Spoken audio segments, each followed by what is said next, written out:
Hey everybody, it's your girl, Pjamma, with Pjammalyfe, Rock Chalk Jayhawk. And today we have an exciting slate of shows to watch. We have perhaps somebody should learn to keep a civil tongue in his head. House of the Dragon. And we have Andor. We have the season finales of She-Hulk and Rings of Power and the Hulu movie Prey. Another one in the Predator series. So let's talk to our two guys here, our gurus of everything Marvel. Say hello to the people. Oh, wait a minute. And professor of all things Tolkien, Patrick, say hey to the people. Hey, everybody. Good stuff to talk about this week. And our professor of all things Star Wars, David. Hey, everybody.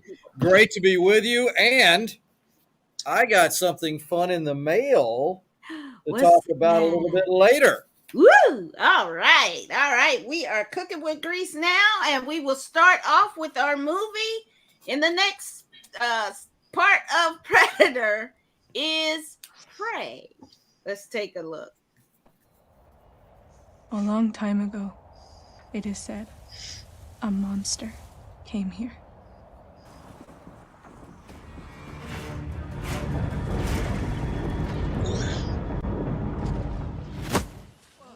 You really think you're ready?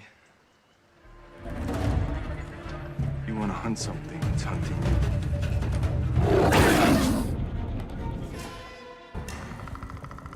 You think that I'm not a hunter like you. That is what makes me dangerous.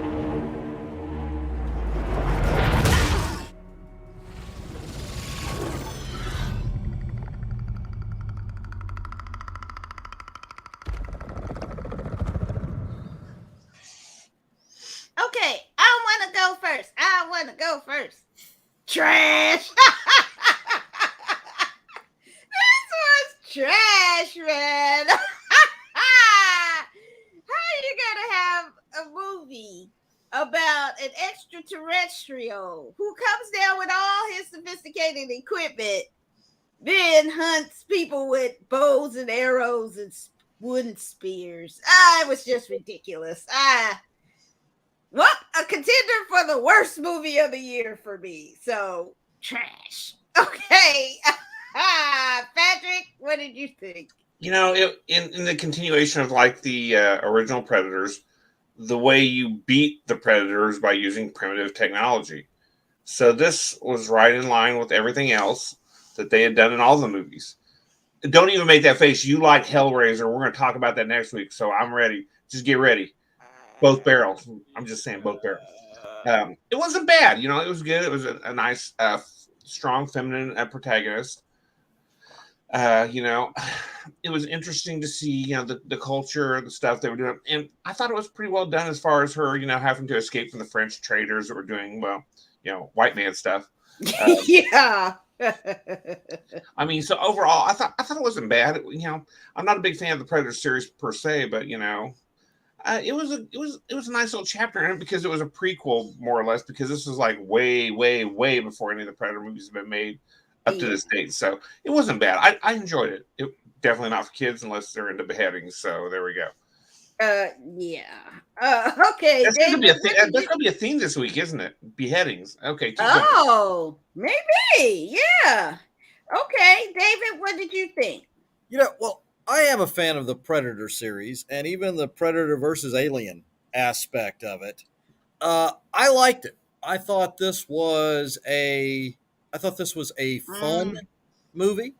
I thought it was, as someone who has read about kind of the Anunnaki and the interactions allegedly between primitive peoples from all over the world and aliens, it's kind of right in my wheelhouse. Back to the old, because there was a time on the History Channel, everybody, you'd either have every day there'd be a show about Nazis or aliens. And if you were really lucky, if you had been a Oh, good boy, you Yep. got him in the Oh. same show. Nazi alien Nazi artifact. aliens. Oh my gosh. So I did enjoy it. I thought this was fun. I think the protagonist was a good job. I did enjoy especially the very beginning, kind of showing different who are the predator and who's the prey in the wild, and kind of making that comparison. So while it's not going to be on my, I'm not taking it with me on a deserted island. I'm not going to put that in my top list. It was a fun flick to watch. Okay. Once again, this is how you feel about it. Y'all feel about Mortal Kombat. This is how I feel about this movie. It's terrible. But if you like Predator kind of movies, then you might go for this one as well. So definitely not for the kids. No. Not for discerning viewers either. So okay, that was trash. Let's move on to the next part of the heist is the actual heist on Andor. Let's take a peek. The Donnies would rather lose. They'd rather suffer than accept. Their deeper problem is pride, which is wildly ironic, because they basically choked down everything we've thrown at them these last 12 years. Have they any idea this is the last time they'll be allowed up? No, there's no problem in that. If you don't help us, your family will die. You'll kill us anyway. Because that's what you do, right? Hands on heads! Hands on your head! Ready? Fire in the hole!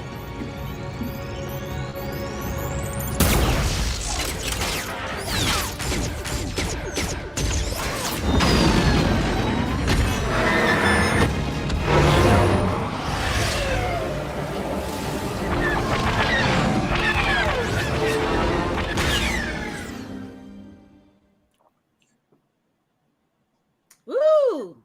Okay, we gotta turn to our Star Wars expert, David. What did you think of this episode? So much to love. You see in these 3 episode arcs that they're doing for the show, and then we're going to have a couple more 3 episode arcs. There's the buildup or the great character development. You see what's going on, some thinking behind the characters, really thoughtful. As much as I might have liked to have seen one additional action scene in last week's episode, this episode, episode 6, was fantastic. How incredible it was, how realistic. No matter how bad, no matter how well you plan, something bad can go wrong. You had bad guys that were competent. That was nice. You saw the human frailty. I love the fact it breaks your heart. We did a little bit of a spoiler. A lot of people on the good guy's side die here, even in an accident, a freak accident after they'd made their getaway. I loved this episode, and all the pieces that we saw after the heist and the success of the heist, that character development with the Imperial Security Bureau and all of those pieces, it so made a tremendous impact. It really kind of brought you along. Great episode. Tony Gilroy, I think we have to say it at this juncture, barring a massive collapse, has to be up there with the best of the writers who've done anything with Star Wars. Obviously, Lucas started it. Timothy Zahn with his wonderful stories and Grand Admiral Thrawn that reignited Star Wars in the early 90s. And, of course, my own personal favorite, Brian Daley, who really, this is a world that would have fit in his novels of the Han Solo series. Brilliant, wonderful, loved every bit of it. I can't wait till Wednesday. And the wonderful people at Disney sent me this little ad. It's not a personal invitation for us, but I don't know if they would mind. Maybe they can comp us, and we can go to the Galactic Cruiser that we see here. This is an invitation to spend a lot of money at their 2-day event. You can see the Halcyon, the ship that it's in, and this wonderful little flyer. Even the nice, look at this, you can see the kind of lighting that they'd have on this. Wow. They really invested in the ad to get people to come and spend an outrageous amount of money to be in a room that has no real windows. But Good. hey, Disney, we could do Pjammalyfe right there in your cantina. Watch this and have us on there. I bet we might even really, really like all the Disney stuff if you gave us some comps on this. Just saying. Yeah. Just saying. 100%. I really don't think you guys want to be drawing Disney's attention to the videos we've been showing. Just FYI. No. Maybe we should- No, but come us. We'll come and do the. We'll definitely do the show live from Galaxy's Edge. That's right. Don't draw their attention. Yeah, well, you know. Okay, Patrick, what did you think? Oh, it was delightful. I mean, it's a wonderful. And I don't know if we did this after the show or I talked about this last week, but it's Firefly. I mean, you're seeing a lot of which is one of the greatest tragedies of all modern television. They only did one season of that show. It was amazing. Yeah, and it's the got trash all this, movie. The movie. Yeah, the movie was kind of throwing a bone for everybody that was pissed off that they didn't get to keep going, which they should have. I mean, it's got all the same kind of things. You got this, and like David did make a great point. Competent bad guys, which is such a rarity in the Star Wars universe. People that know how to shut an exhaust hatch. People, know how to do stuff like that. I mean, it was really good to see that. Someone realized the comms aren't working. What the hell? Maybe we need to look into that rather than going, I'm sure it's just a solar flare. It'll be fine tomorrow. That kind of thing. Really good. Acting is good. Yeah. Some wonderful betrayals and stuff going on there. A lot of behind the scenes machinations, whatever you want to call it. I mean, it was really good. Yeah. Really liked it. It was definitely worth watching. Totally. You know what I say? It was great. It was great. This is probably the me best. And Dave liked it, so I assumed you were going to go with trash. But I tricked you. It was definitely probably the best episode so far. And they usually ramp it up. What is this? Episode 8? No, 7. No, it's 6. It's 6. Okay. So we've got, I thought we had 10 episodes. We have 12 episodes. We're halfway done. Oh yeah, we're at the halfway mark. So thankfully this show is worth. You don't want to stop watching. Thank goodness we have 12. Yeah, and it actually could have ended right here and then had a season B or something like that later. Yeah. Because I think we're gonna have a little bit of a drought, I feel like, at the end of the year of Star Wars stuff. So I'm hoping something else fills in the I don't want to miss any more Star Wars stuff. So but yeah, fantastic episode. Eben, what is his name? Eben Moss Baccarat. That dude, he knows how to play a douche. He really is a great actor. I couldn't know. You guys tell me. I couldn't figure out, did Gorn get shot? Or he died. Okay. Now he was shot. Yeah. If it was Kenobi, he would just get up and walk away, because if you can live through a lightsaber through the chest, walk it off. Come on, rub some dirt on it. He might have been wounded, but I think everybody in the crew, certainly there, I think they all died. And the Dahani. They were saying all this kind of, the guy was saying all this nasty stuff about him, but the Dahani weren't as docile as they thought, No. So the guy I thought was really great. The leader, he was throwing shade every sentence he uttered. Right. Was some shade. So I really like that.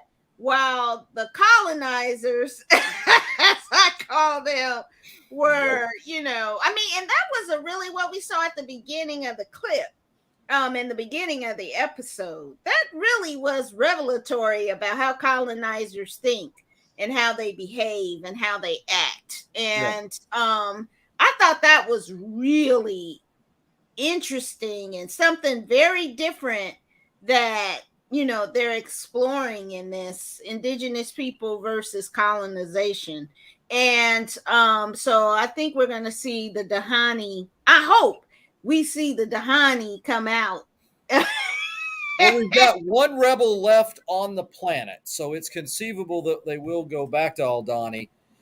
I also like something else in their storytelling as they were explaining all this. Mm-hmm. It didn't look like that large a group of people to go and watch The Eye. Some people might, your initial thought is, oh, well, that's TV. You can't have a big cast of extras, too much money for CGIs. But they really explained why there were so few. And it was believable and it was realistic. Yep. And it was really well. So it's like, okay, we don't have to pretend there are tens of thousands of people here. We know there's only 60, and this is why. So Yeah. I thought that was really intelligent. Yeah. And again, I think Tony Gilroy is just a superb writer. This is brilliant in every way.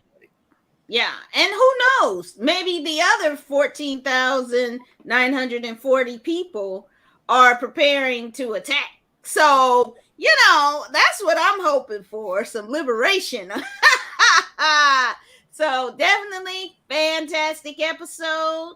Good. The whole family can watch it. It does have some violence, so maybe the little kids, maybe not, but definitely a powerful episode. So check out Andor.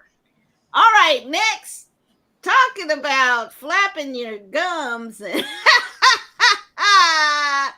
and not knowing when to keep it behind your teeth. Here we go with House of the Dragon. King Viserys of House Targaryen. I must admit my confusion. I do not understand why petitions are being heard over a settled succession. My house survived the doom. Gods be damned. I will not see it ended on the account of this. Say it. And she is a whore. I will have your tongue. Well, Easy get to, I'm just saying. he got to keep his tongue.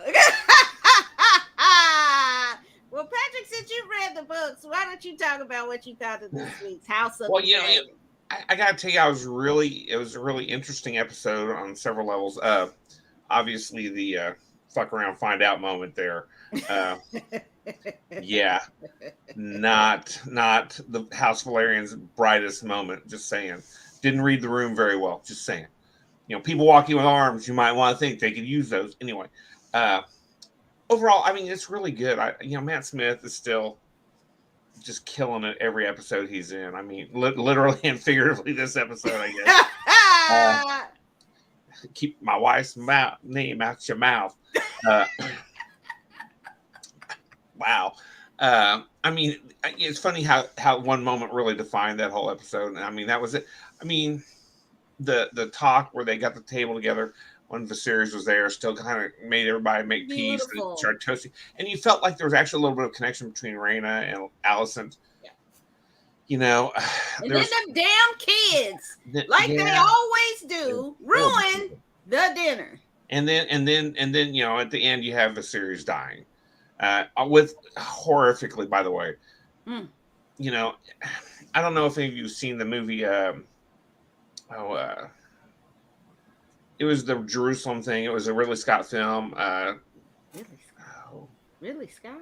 Yes, it had Orlando Bloom in it, and was Pirates it of the Kingdom of Heaven? Kingdom of Heaven. Yes. Oh, And the King of Jerusalem had a similar mask type of thing because he had a similar disease. Yeah. It looked like leprosy. Yeah. For real. Yeah. So, I mean, it was, I saw maybe some imagery that was kind of similar, and I thought, well, that's kind of cool. But, it was kind of a little bit of a ripoff. But at the same time, it was just what they did. Back then, with your original, you Yeah. put a whole mask over your face. Yeah. I really liked it. I mean, I know where it's kind of going, but we'll see. Yeah. I mean, I don't trust books because we're going to talk about that when we get to the Lord of the Rings. Yeah. Oh Lord. No, no, I got better things this week. It's not going to be such a rant, Okay. but I really liked it. I mean, they're doing a good job. Like I said, I still have problems with the fact that they're jumping so far in time each episode. Yeah. It's hard to really form a connection with Yeah. the protagonist or antagonist, whichever side you're looking at. You really just don't care. I mean, it's just, oh well, yeah, I guess he got his head chopped off. Well, and there you go. Okay. David, what do you think? You know, I do enjoy the chess game here between the different pieces. It is fun, man. You got to be ready. You've got to expect you're gonna die if you make that comment. That stuff is taken real seriously. And Also, that's what was so. It was heartbreaking too because he was the last male of his line. yes, So now you done messed up the line. You they done messed up the messed line. up. And one of the great things I think, there was a lot of different talk early about the Valerians with the white hair and people of color and all of this, and you heard from people who were less than open-minded. I mean, just some trash out there, quite frankly, on the lines. Well, as bad as they are, and they're horrible, when we see this even makes the decision to have the Valerians, how they look, even, I think, more appropriate for the story. Because it's really obvious these kids aren't related to them. They're not related to these people. And anybody who wants to try and say it, it's pretty obvious. I mean, when we see that, we come in all shades and colors and stuff. Especially yeah, but I mean, not this. I mean, it's real. Biracial. You But kind I of, mean, but those kids. kids. It was pretty obvious.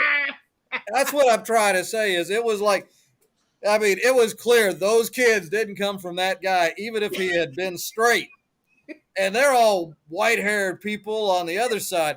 So I mean, I don't know that. I mean, it was just so it made a lot of sense to have it in there too. And people are so impatient; they don't wait for the story to understand the direction. They just assume, oh, I'm being replaced. Right. I mean, but it's like, look at the good acting. Everybody's brilliant in this. All the cast, great ensemble. You'd care about them if they'd been able to stick around a little longer.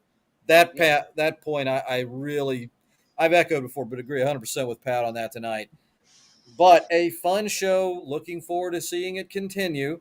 And have no idea where we're going just exactly yet. Yeah. I'm trying to figure it out. I thought that crab dude was going to be important. Not really. I thought Stephen Toussaint was going to be a little bit more important, and no, he's gone. We'll just keep on seeing who's left in these bleach blonde cast and see what happens. Well, are we sure that Corliss is dead? I don't know. I assumed he was because he wasn't at the. You ain't seen, but I can't believe that the they last would of have his line. his character built up like that and then kill him off camera. So they're changing it. It's 6 years out. I mean, they can do whatever they want. I mean, that's the thing I've been complaining about. Is I'm holding out hope, though. I'm holding out hope. He could have had a heart attack in year 3, and now here we are. We've gone past it. I'm holding out hope for my man. Well, I thought it was awesome. It was great. Oh my goodness, this episode was so fantastic. Oh, so much to unpack. Man,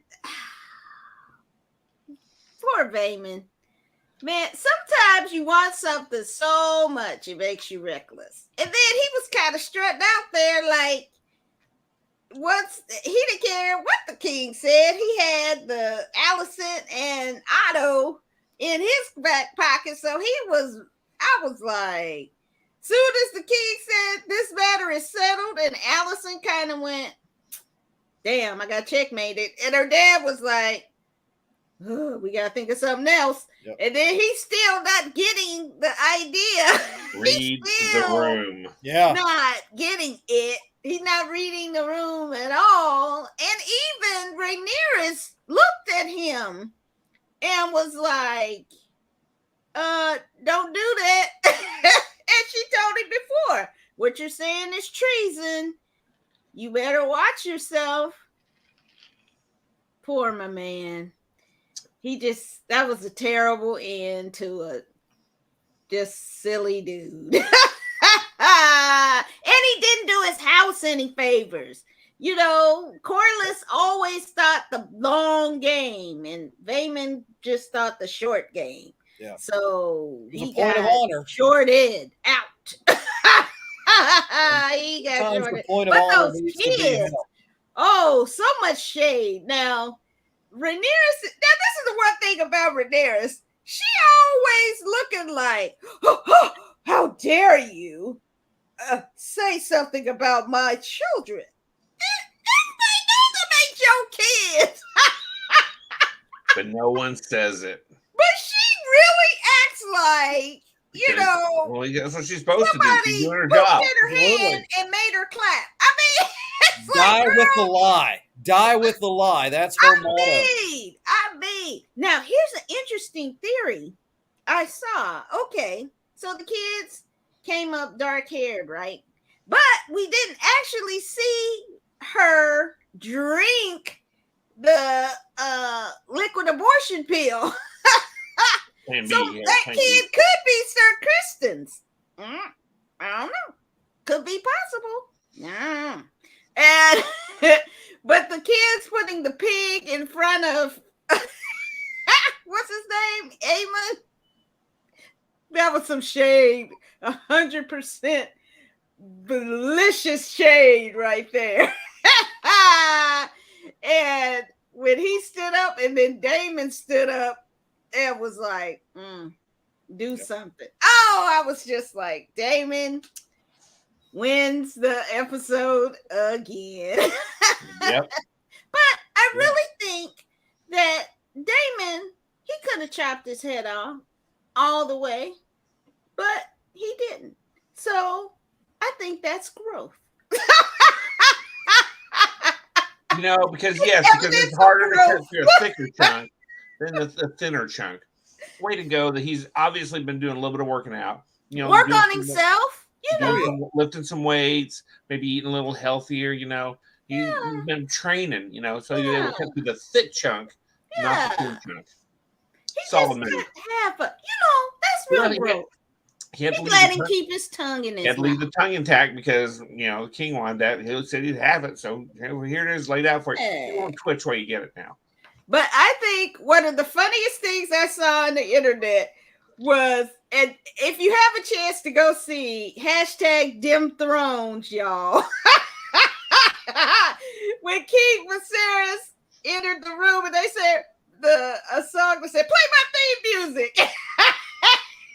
King Viserys enters in. It's hilarious. And I just thought, one, that was a beautiful moment that he used his last of his strength to come in once again and save his daughter, kind of from her foolishness. And then earlier on said, my only child. He got about 4 or 5 other kids by Alicent. They don't count. But pretty bad parenting on everybody's part with those. Oh my God. Everybody sucks here. That's his true daughter, and her kids she named Aegon and Viserys, and I thought that was a beautiful, cute little moment. Oh, that's a beautiful name. He says a name for a king. I thought that was super cute. And so Patty Constantine, please, that dude needs an Emmy nomination because his arc from healthy, strong male to, leprosy and just the withering of him too, you could see was just a master class in acting as well. So Great point. He's wonderful in this. Yeah. So definitely, this is not for kids at all. Well, there was no heavy sex this week, so maybe older kids. I don't know. I'm just kidding. I mean, I used to sneak and watch some stuff, but really, if you're concerned about your kid seeing stuff they shouldn't see, probably don't let them watch this one. But for everybody else, definitely check out these next 2 weeks of The House of the Dragon. I had to watch this one like 3 times, so definitely check it out. Okay, up next, Rings of Power on Amazon Prime. Let's check it out. I alone can see your light. Rune. Yes. Where you will be known at last for who you truly are. Couldn't the right alloy also amplify those qualities? My father once told me that the way of the faithful is committing to pay the price, even if the cost cannot be known. The purity of the lesser ores in the alloy is crucial. I need gold and silver from Valinor. True creation requires sacrifice. When in doubt, Eleanor Brandyfoot. Always follow your nose.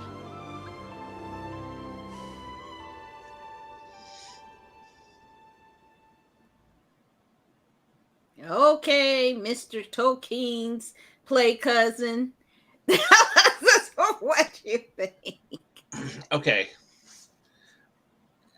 Several things about this. Okay, first off, spoiler alert for anybody who's watching this hasn't seen it. I'm going to talk about stuff that happens here. Okay. Okay. Turn it down I gave you your chance. This is your big opportunity to leave the room or earmuffs or whatever you want to do. It was really good to see. Okay, how are Sauron's priests so terrible? You totally blew that call. Oh yeah, you're Lord Sauron. Oh wait, hang on, you're one of the Istari, one of the wizards. Oh crap, you're Gandalf. They didn't say the word Gandalf, but it's there.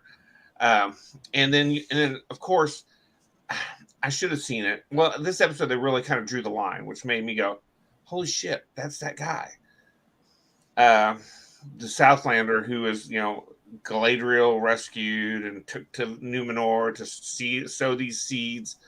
Yep. And he's the one helping them do all this stuff to make the rings work better. That is canon that Sauron did that stuff. He was the one who helped them forge the rings. But canonically, he should have had a 9 and a 7 already made. The 9 for the mortal men, the 7 for the dwarfs. And then the elves made the 3, which you saw in this episode. They made those by themselves. Yeah. But it was based on information and technology that Sauron had given them, which is why the One Ring was able to control all of them. Mm-hmm. Really good on all that. And they did a good job of concealing his identity until the very end. Yeah. Good job on them. Yeah. And the way he kind of had to go, because if you look at all the Numenor issues that were going on when Elendil and the Queen left, a lot of that stuff was kind of started by the Southlander being thrown into this mix, and he kind of planted some seeds, and which is very canonical, where that happened. Overall, this is probably one of my favorite episodes because it didn't really make me just want to pull my hair out. Nothing left.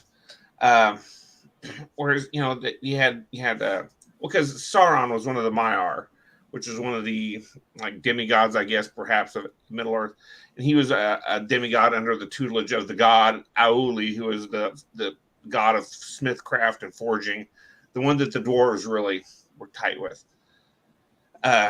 So that's why he was so good at this smithing and this sort of thing. That's why he wanted to do the rings, why he wanted to bring this into them. That's why there was a lot of leading towards that for him to help teach Celebrimbor how to do this. Now I keep waiting to find Galadriel's husband somewhere in this whole mess.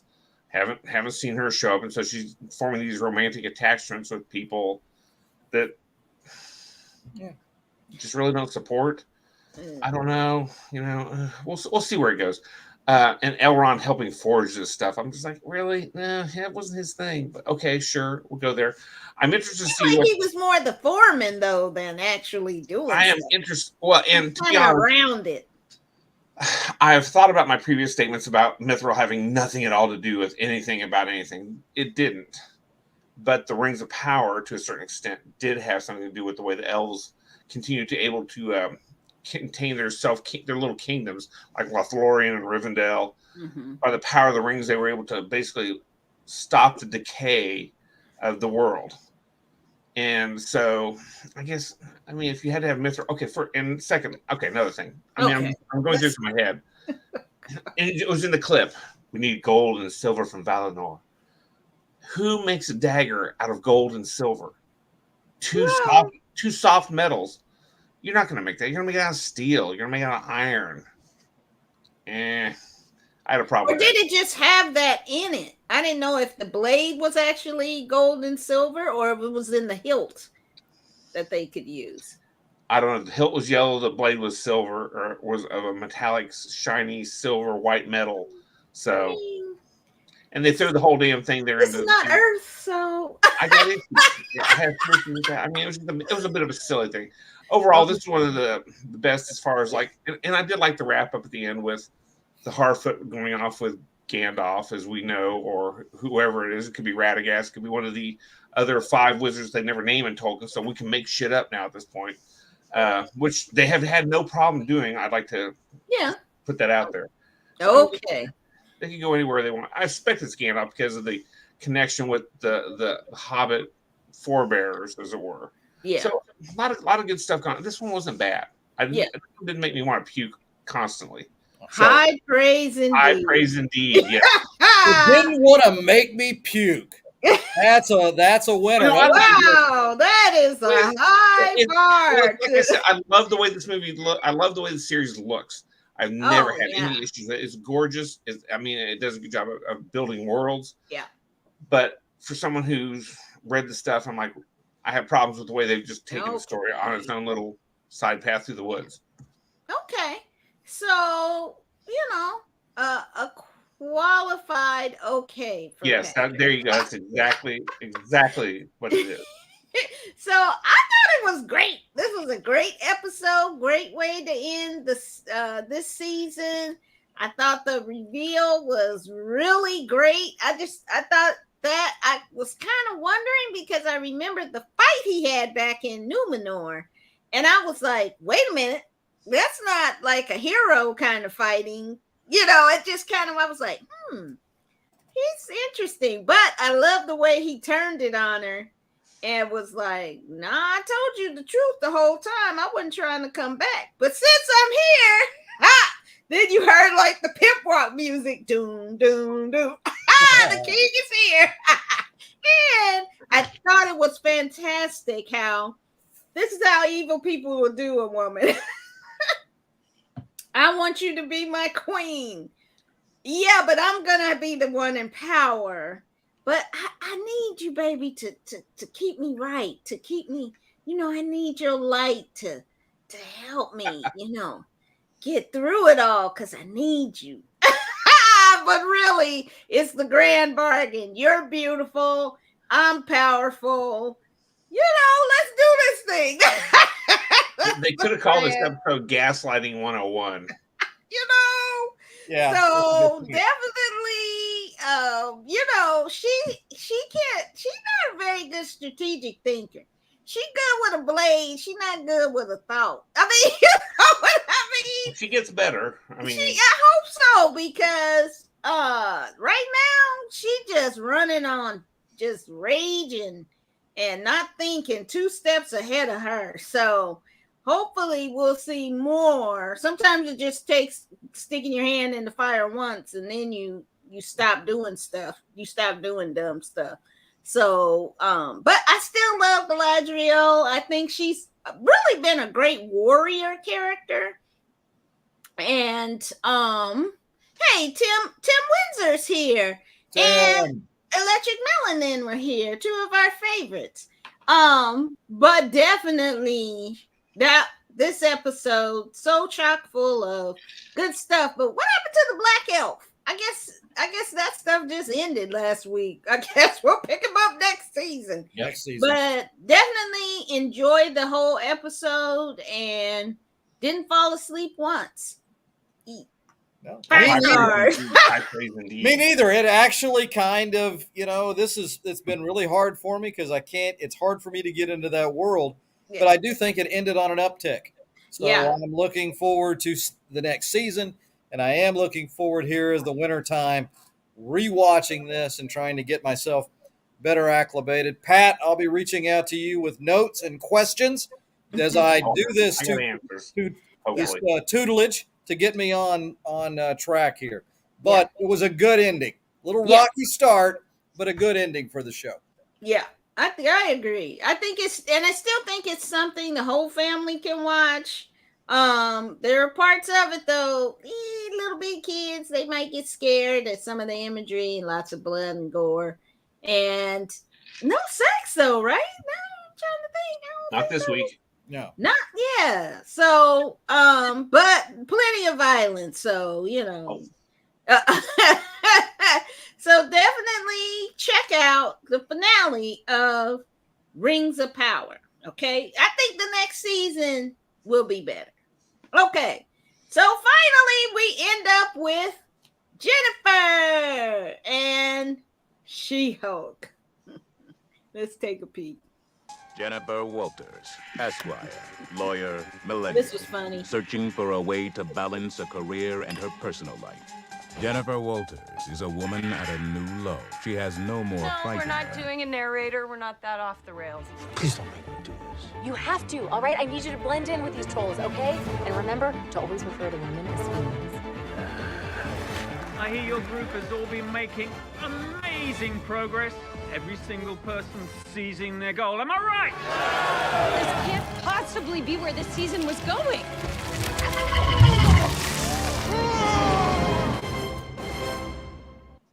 Hey, is everything okay?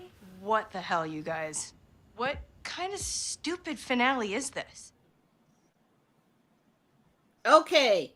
That was exactly right. It was a terrible ending to a great show. I'm highly disappointed. It was trash, and I didn't like this episode at all. Oh, it made me so upset with how they terrible. Patrick? It was a disappointing episode. What? It was unfocused, it felt like to me. That fourth wall breaking was terrible. Which that doesn't necessarily bother me, but the placement of stuff, there was no real narrative throughout. No, which did bother me a little bit. There was some introduction, some characters, and I would like to mention that if no one else caught it, she said the word X-Men in a Marvel product. Yes, and with the Kevin robot, which I thought was funny because it looked like the Wall-E autopilot. Yeah. First off. And then did you see in the animation at the end, it had its Kevin Feige's hat on? Yeah, which I thought was witty. I got it. It was a witty nod to a couple things. A lot of meta stuff going on there. And too much. It was a little too much. They were just. It was unfocused, is what it felt like to me. If they do another season, we'll see. I suspect they will because they got money to burn. Hopefully they'll focus up on just keeping a more linear storyline. This was just all over the damn place. This whole episode was. That was the problem with it for me. Yeah. I've loved the series up to this. And you know what the most unbelievable part is?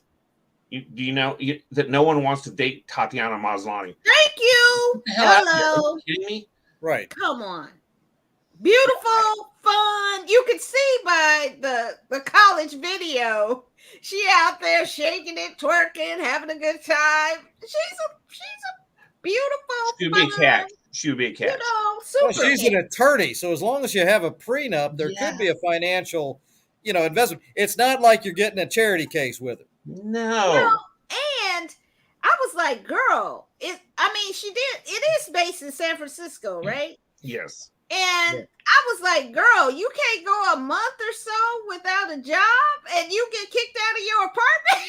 You're broke. That's how bad rents are. It's pretty bad out there, I hear. I don't know. But. And she's a lawyer who was in charge of her own unit in a huge firm.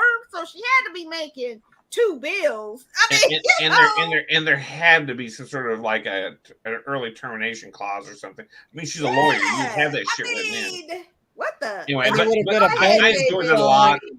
I love the series overall. This last episode was kind of a hot mess. Trash. David, go ahead. We stepped all over you. Sorry, Dave. This is terrible. I had such high expectations for this show, and basically somewhere in the middle, it just went downhill. It absolutely, for me, it ruined. I never liked the fourth wall. Mm-hmm. Deadpool was fine. Ryan Reynolds made that work with his being a smart aleck. I think it just took away from the entire character of the show of this. And, very candidly, it just takes away from the entire show. You had an opportunity to have a wonderful female protagonist. Yeah. All I hear from Disney is we're going to push female leads and this, and you had a chance to do a really good one, and you gave her nothing.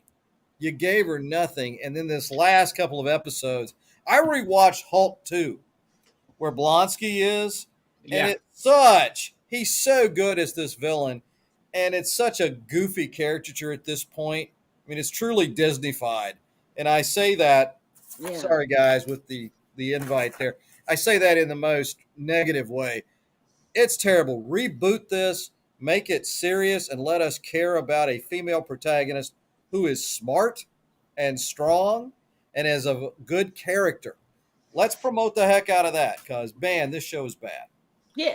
Well, I think she had good character, but she did. I mean, I'm just saying. I'm just like, what? It was too self-referential. That opening sequence that was like original. That was funny. That was great. That really was great. It sounded like they even got the right narrator. I'm just saying. Yeah. And that was fantastic.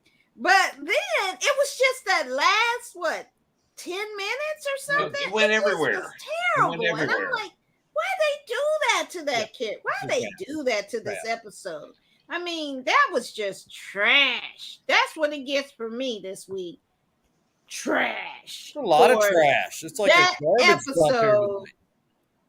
Trash. The series overall, that went from an A- for me to like C+, D-. It's a D. I go B- over the overall series. Yeah. That last episode tanked a lot of grade. Yeah, that was so unfortunate. It was unfocused.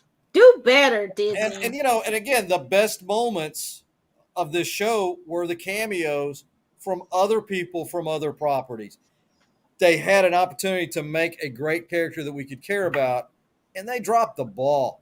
D. This is a D with a capital David, man. I mean, we don't need them to tell us, well, this always happened in superhero movie. Well, that's why we watch them. Because it's a story that keeps working. It's certainly what they did in this last episode doesn't work. Well, so even if they were thinking it was a comedy show, which is what this has been touted as, it was a bad last episode. Everything else was working, I think, really to a certain point. I mean, the fourth wall breaks were a little weird sometimes, but the overall going after, helping represent, D-list villains and stuff was fun, and her little relationship with her paralegal fun. But there's a lot of little fun things that were funny. Yeah. This last episode was just I don't know what they were thinking. It's like they couldn't decide where they wanted to go. Yeah, and then they just put stuff in from the writer's room into the episode. And then it was like, this is what we talk about all the time. Why don't we put it in the episode? Yeah. Lazy writing. It was bad writing. No, stop it. We want superhero stories. Those are inspirational to us. So go talk to Tony Gilroy. He knows how to write a show. Yeah, or the one who did Captain America. That was fantastic. But get back to that, and then we'll get back to you. But compass some stuff. Well, that's it for this week. Spirited discussion. It had our tongues wagging. How to get another tongue joke in there. Next week. Okay, we're going to do next week family friendly Halloween fair. So we will watch The School for Good and Evil, which is also based on a book. And I will do a review of the book and the movie. And the Werewolves by Night on Disney Plus. School for Good and Evil is coming out Wednesday on Netflix. The Curse of Bridge Hollow, that is on Netflix. See it right now. And then we'll also talk about Andor and House of the Dragon. It'll be the penultimate episode. So definitely come back and check it out. Pat, say good night to the people. Good night, everybody. Keep watching good stuff. David, say good night to the people. Au revoir, aloha, arvita sane, and good night to all those out there. Come back next week, and we'll have some more fun. If you don't want a tongue lashing, you better not miss next week's episode of Pjammalyfe. Take care.